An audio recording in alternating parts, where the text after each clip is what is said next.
Good morning students. चलिए हम आज की क्लास स्टार्ट करते हैं। तो हम इसके पहले वाले वीडियो में क्या पढ़े थे, अध्याय 9 का ही धातु एवं धातु कर्म के और भी पहले जितने भी टॉपिक हैं वो हो चुके थे। तो हम कहाँ पर आए थे, अयस्क का सांद्रण। तो अयस्क का सांद्रण में देखिए कि किसे कहते हैं। इसके पहले हमने धातु कर्म के बारे में पढ़ा था। तो अयस्क का सांद्रण, तो इसमें क्या होगा, जो खदानों से प्राप्त अयस्क होते हैं उनमें बहुत अधिक मात्रा में मिट्टी, रेत और क्या होते हैं, पत्थर एवं बहुत सारी अशुद्धियां होती हैं, जिसे हम अधात्री या गैंग कहते हैं। कभी कभी एक नंबर में पूछा भी जाता है, तो आप लोग ध्यान दीजिएगा इसको कि खदानों से जो प्राप्त अयस्क होते हैं उनमें बहुत सारी अशुद्धियां यानी मिट्टी, रेत के कण, पत्थर एवं अन्य बहुत सारी अशुद्धियां होती है, जिसे हम अधात्री या गैंग कहते हैं। अयस्क से धातु प्राप्त करने के लिए क्या होता है, इन अशुद्धियों को हम जब अयस्क से धातु प्राप्त करते हैं तो इस प्राप्त करने के लिए इन अशुद्धियों को क्या करते हैं, दूर करने की आवश्यकता होती है, यानी दूर किया जाता है। अयस्क से धातु प्राप्त करने के लिए अयस्क से धातु प्राप्त करने के लिए क्या करते हैं, हम इन अशुद्धियों को दूर करने की आवश्यकता होती है, जिसे ही हम अयस्क का सांद्रण कहते हैं। अयस्क के सांद्रण की सामान्य कुछ विधियां हैं, जिसमें से पहला है गुरुत्व पृथक्करण की विधि, दूसरा है चुंबकीय पृथक्करण विधि और तीसरा है झाग उत्प्लावन विधि। तो सबसे पहले हम देखेंगे कि गुरुत्व पृथक्करण विधि। तो इस विधि में हम क्या करते हैं, अयस्क को बारीक पीस लेते हैं। क्या करते हैं हम इस विधि में, अयस्क को बारीक पीस कर क्या करते हैं, पानी की धारा में प्रवाहित करते हैं। यहाँ पर मैं चित्र के माध्यम से समझाऊंगी। तो हम अयस्क को सबसे पहले हम क्या करेंगे, बारीक पीस लेंगे। पीसने के बाद इसको हम पानी की धारा में प्रवाहित करेंगे और इसको हिलाएंगे।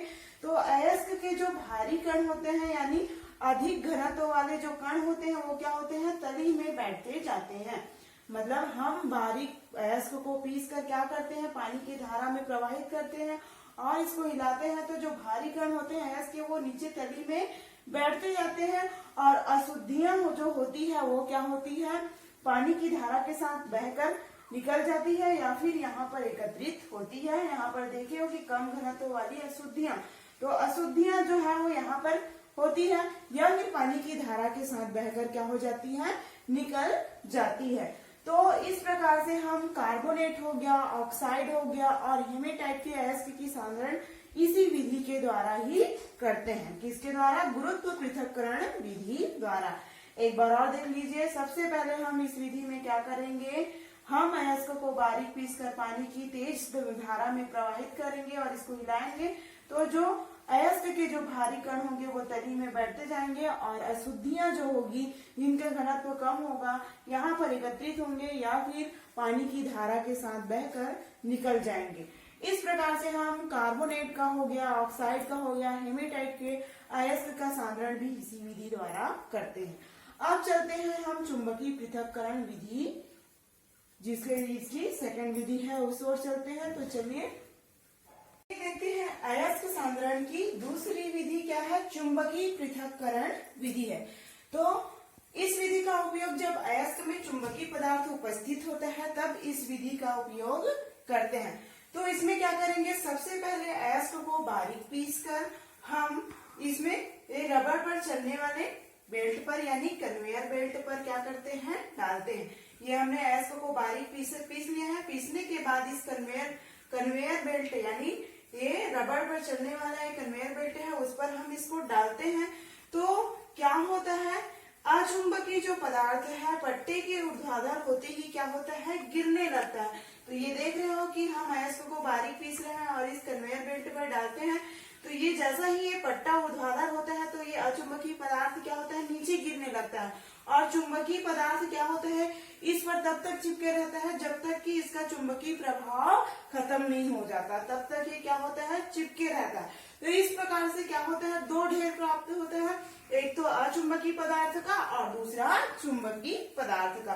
तो देखिए एक बार और कि चुंबकीय पृथक्करण विधि में सबसे पहले हम क्या करेंगे, अयस्क को बारीक पीसकर कन्वेयर बेल्ट में यानी इस रबर के पट्टे पर चलने वाले पट्टे यानी कन्वेयर बेल्ट में डाला जाता है। और जैसे ही ये आपका पट्टा जो है वो ऊर्ध्वाधर होगा तो अचुंबकीय पदार्थ क्या होगा, गिरने लगेगा और चुंबकीय पदार्थ तब तक चिपका रहता है जब तक कि इसका चुंबकीय प्रभाव खत्म ना हो जाए। तो इस प्रकार से हमारा दो ढेर प्राप्त होता है, एक आपका अचुंबकीय पदार्थ का जो पट्टे के ऊर्ध्वाधर होते ही गिर रहा है तो वो आपका अचुंबकीय पदार्थ है, और दूसरा जो ढेर है वो चुंबकीय पदार्थ का।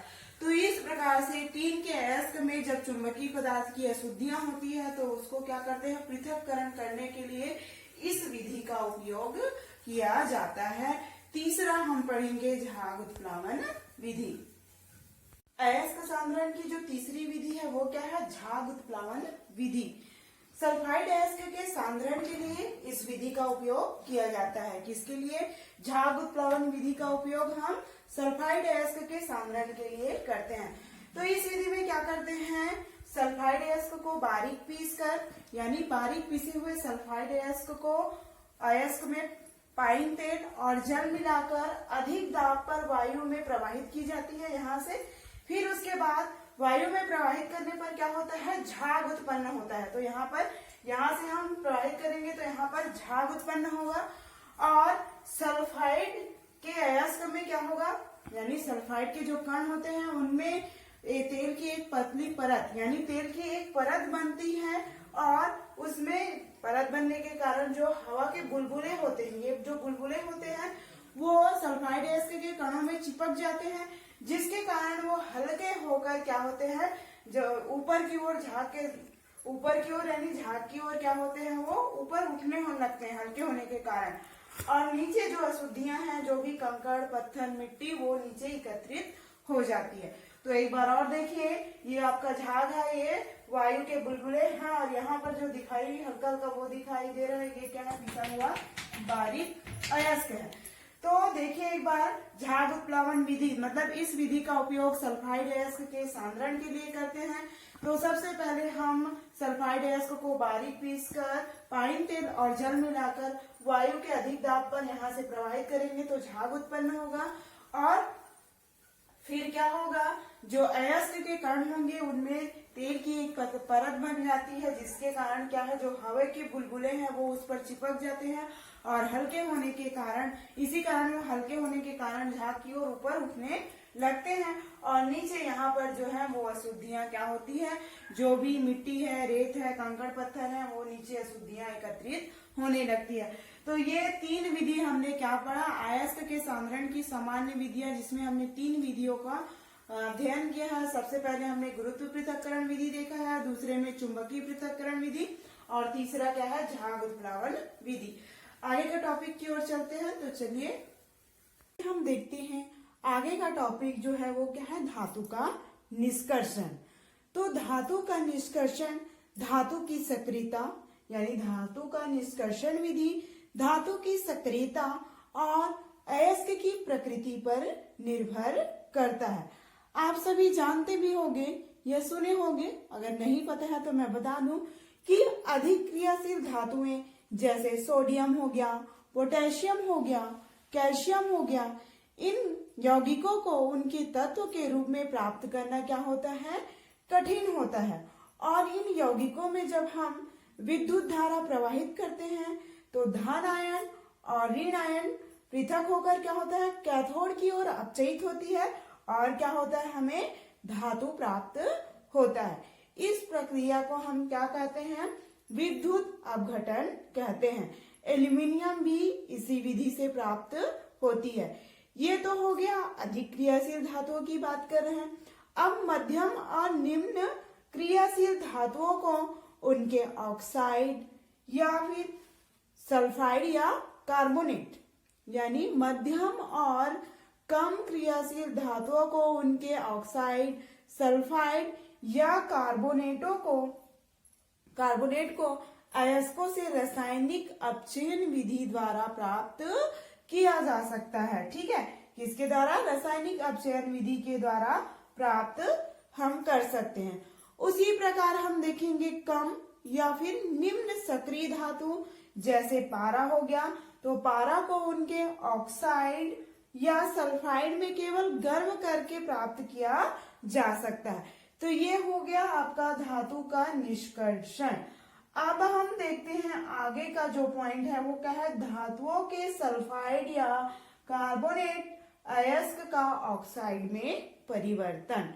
तो ये वाला जो टॉपिक है यानी धातुओं के सल्फाइड या कार्बोनेट अयस्क का ऑक्साइड में परिवर्तित करने की जो विधियां हैं वो किसमें, उसमें उपस्थित अशुद्धियों पर निर्भर करता है। यानी धातुओं के सल्फाइड या कार्बोनेट अयस्क का ऑक्साइड में परिवर्तित करने की जो विधियां हैं वो किसमें, उसमें उपस्थित अशुद्धियों पर निर्भर करता है। जब हम सांद्रित अयस्क यानी जो सांद्रित सल्फाइड अयस्क को हम क्या करते हैं, वायु या ऑक्सीजन की उपस्थिति में उसके गलनांक से कम तापक्रम तक गर्म किया जाता है तो यह विधि क्या कहलाती है, भर्जन कहलाती है। क्या कहलाती है, भर्जन, और इंग्लिश में इसको रोस्टिंग भी कहते हैं। तो ये क्या होती है, भर्जन कहलाती है। इस क्रिया में जो क्या होती है, अशुद्धियां होती है, उसमें जो अशुद्धियां उपस्थित होती है वो क्या हो जाती है, वाष्पित हो जाती है। और इस कारण क्या होता है, धातु के जो यौगिक में अपचयन की जो अपचयन में क्या हो जाती है, अपचयन जो है धातु के यौगिकों का अपचयन सरलता से हो जाता है। भर्जन जो है वो मुख्यतः सल्फाइड अयस्कों में किया जाता है। किसमें किया जाता है, भर्जन जो है वो सल्फाइड अयस्कों में किया जाता है। तो हम देखेंगे यहाँ पर जिंक सल्फाइड जो ऑक्सीजन की उपस्थिति में जब हम इसको इसके गलनांक से कम तापक्रम में गर्म करते हैं तो क्या होता है, जिंक ऑक्साइड और प्राप्त होता है और सल्फर डाइऑक्साइड क्या होता है, गैस मुक्त होता है। यहाँ पर जिंक सल्फाइड जो है ऑक्सीजन की उपस्थिति में इन दोनों को जब हम गर्म करते हैं उसके गलनांक से कम तापक्रम पर तो ये क्या प्राप्त होता है, इसको जब हम इन दोनों को गर्म कर रहे हैं जिंक सल्फाइड को ऑक्सीजन की उपस्थिति में तो क्या हो रहा है, जिंक ऑक्साइड प्राप्त हो रहा है और सल्फर डाइऑक्साइड क्या हो रहा है, गैस मुक्त हो रहा है। सल्फर डाइऑक्साइड जो है गैस। ये तो हो गया सांद्रित सल्फाइड अयस्क का वायु की उपस्थिति में जब हम उसको गर्म कर रहे हैं तो क्या प्राप्त हो रहा है हमें, उसके गलनांक से कम तापक्रम पर, तो यह प्रक्रिया भर्जन कहला रही है। अब जब हम क्या कहेंगे, सांद्रित अयस्क को हम जब वायु की अनुपस्थिति में उसके गलनांक से कम तापक्रम पर गर्म करते हैं तो यह प्रक्रिया क्या कहलाती है, निस्तापन कहलाती है। क्या कहलाती है, निस्तापन। इस प्रकार चलिए हम देखते हैं जो हमारा अगला टॉपिक है वो क्या है, धातुओं के ऑक्साइड का धातुओं में अपचयन। तो क्या होता है, अयस्क के ऑक्साइड में परिवर्तन के पश्चात धातुओं के ऑक्साइड का अपचयन किया जाता है। तो धातु ऑक्साइड को हम अपचायक तथा गालक में मिलाकर गर्म करते हैं तो क्या होता है, धातु जो है वो द्रव अवस्था में प्राप्त होती है। तो यह क्या कहलाता है, आपका गालक कहलाएगा। ठीक है, गालक जो है वो क्या होता है, जो सरलता से न पिघलने वाली अशुद्धियां हैं उसे दूर हटाने में क्या करती है, सहायता करती है। अब अपचयन से जो प्राप्त होते हैं धातु वो क्या होते हैं, अशुद्ध होते हैं, पूरी तरीके से शुद्ध नहीं होते हैं। तो उनका क्या किया जाता है, उसका शोधन किया जाता है। वो क्या कहलाता है, वह प्रक्रिया शोधन कहलाता है, धातु शोधन या धातु परिष्करण। तो धातुओं का शोधन कितनी विधियों, धातुओं का शोधन दो विधियों द्वारा होता है। पहला है भौतिक विधि और दूसरा है रासायनिक विधियां। तो पहला देखेंगे कि भौतिक विधियों को फिर से दो भागों में बांटा गया है। ये देखिए भौतिक विधियां है वो दो भागों में फिर से बटा है, द्रवण और जोन शोधन या प्रभाजी क्रिस्टलीकरण। तो सबसे पहले हम देखेंगे कि द्रवण किसे कहते हैं। तो शीघ्र पिघलने वाली धातुएं जैसे हो गया टीन हो गया, लेड हो गया आदि को हम क्या करते हैं, ढलान वाली परावर्तक भट्टी पर जब हम गर्म करते हैं तो धातुएं हैं वो क्या होती है, पिघल कर बह जाती है और अशुद्धियां क्या होती है, वहीं पर रहती है। तो ये क्या कहलाएगी, आपकी द्रवण।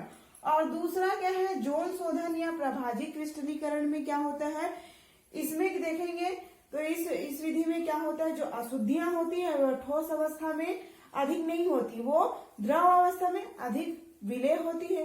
तो इस विधि द्वारा हम क्या करते हैं, जैसे सिल्वर हो गया, गोल्ड हो गया और प्लेटिनम की अशुद्धियों को क्या करते हैं, उनको प्लेटिनम, गोल्ड और सिल्वर जैसी जो धातुएं हैं वो उनकी अशुद्धियों को हम जोन शोधन प्रभाजी क्रिस्टलीकरण द्वारा शुद्ध करते हैं।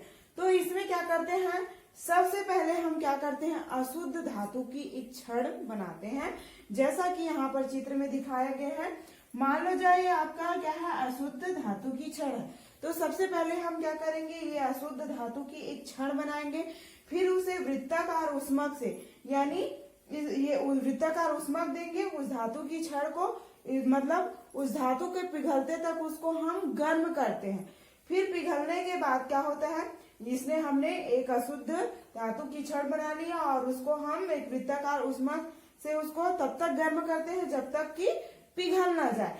इस प्रकार ये वृत्ताकार पिघलते हुए क्या होते हैं, पिघल कर जो क्या होती है, अशुद्धियां होती है वो दूर होते जाती है और शुद्ध जो धातुएं हैं वो इस ओर एकत्रित होते जाती है। इस प्रकार से ये जो वृत्ताकार उष्मक है उसको आगे की ओर हम खिसकाते रहते हैं, जिसके कारण ये क्या होता है, ये अशुद्ध धातु की छड़ को पिघलाकर शुद्ध जो धातु है उसको इस ओर आगे की ओर छोड़ते जाती है और ये जो वृत्ताकार उष्मक है अशुद्धियों को दूर करते हुए ये इस तरीके इधर खिसकते जाती है।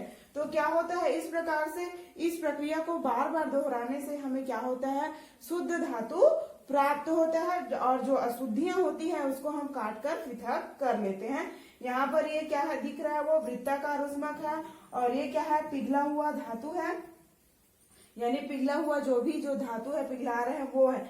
ये उष्मक की चलने की दिशा, मतलब ये उष्मा जो है और इस तरीके से हमें ये शुद्ध जो धातु है वो यहाँ पर प्राप्त हो। तो एक बार इसको और देख लीजिए, जोन शोधन या प्रभाजी क्रिस्टलीकरण क्या है। तो इसमें सबसे पहले हम एक धातु की छड़ बनाएंगे।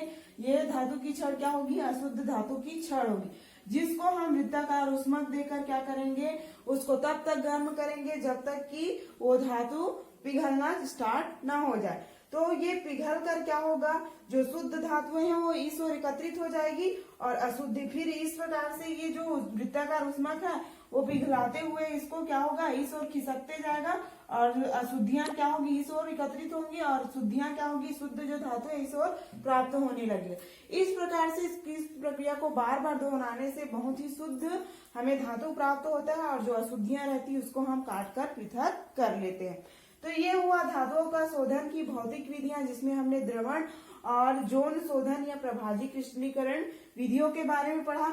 अब हम पढ़ते हैं आगे, हम चलते हैं रासायनिक विधियों के बारे में पढ़ेंगे कि इसकी रासायनिक विधियां क्या है। हमारा जो दूसरा धातुओं के शोधन की जो दूसरी विधियां है वो क्या है, रासायनिक विधियां हैं। तो रासायनिक, तो इसमें क्या होता है, इस विधि कई धातुओं का जो हम शोधन करते हैं वो रासायनिक विधियों के द्वारा करते हैं। तो इस विधि में क्या होता है, कई धातुएं जैसे निकिल, कॉपर, जिंक, सिल्वर, इस सभी के लिए ये विधियां प्रयुक्त होती हैं।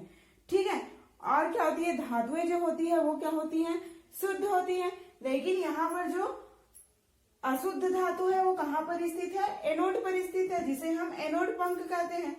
तो चलिए हम देखते हैं कि ये विद्युत अपघटनी ये आपका धातुओं का शोधन करने की विद्युत अपघटनी विधि है। तो इसमें हम क्या करेंगे, इस विद्युत अपघट जो क्रिया है वो संपूर्ण किसमें हो रहा है, एक टंकी या हौज में किया जाता है। तो इसमें क्या करते हैं, शुद्ध की जाने वाली धातुओं के जटिल लवण के विलयन विद्युत अपघट्य के रूप में भरे होते हैं और जो अशुद्ध धातु होते हैं वो एनोड पर स्थित होते हैं। ठीक है, जिसे हम एनोड पंख कहते हैं। यहाँ पर जो शुद्ध धातु की पतली पट्टी बनी होती है, पतली शुद्ध धातु की पतली पट्टी है वो क्या है, कैथोड है। और जो मोटी दिखाई दे रही है यहाँ पर मोटी छड़ के रूप में, वो अशुद्ध धातु की छड़ है, मोटी छड़ है, जिसे क्या है, जो क्या है, एनोड है। यानी एनोड बना हुआ है वो छड़, ये जिसको हम एनोड से दर्शा रहे हैं वो क्या है, मोटा छड़ है और ये क्या है, अशुद्ध धातु की बनी हुई है। जब हम इसमें विद्युत धारा प्रवाहित करते हैं, इस विद्युत अपघट्य में ये विद्युत धारा प्रवाहित करते हैं, तो क्या होता है, जो शुद्ध धातुएं होती हैं वो कैथोड की ओर चली जाती हैं और इस प्रकार से अशुद्धियां जो होती है एनोड पर इस नीचे की ओर जम जाती है, जिसे हम एनोड पंख कहते हैं। तो ये हुआ आपका रासायनिक विधियां किसकी, धातुओं की शोधन।